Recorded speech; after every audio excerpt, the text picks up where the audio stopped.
إنا نحن نزلنا عليك القرآن تنزيلا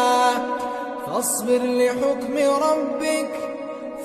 لحكم ربك ولا تطع منهم آثما أو كفورا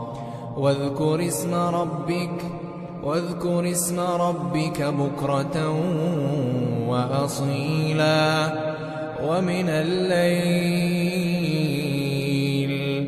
ومن الليل فاسجد له وسبحه ليلا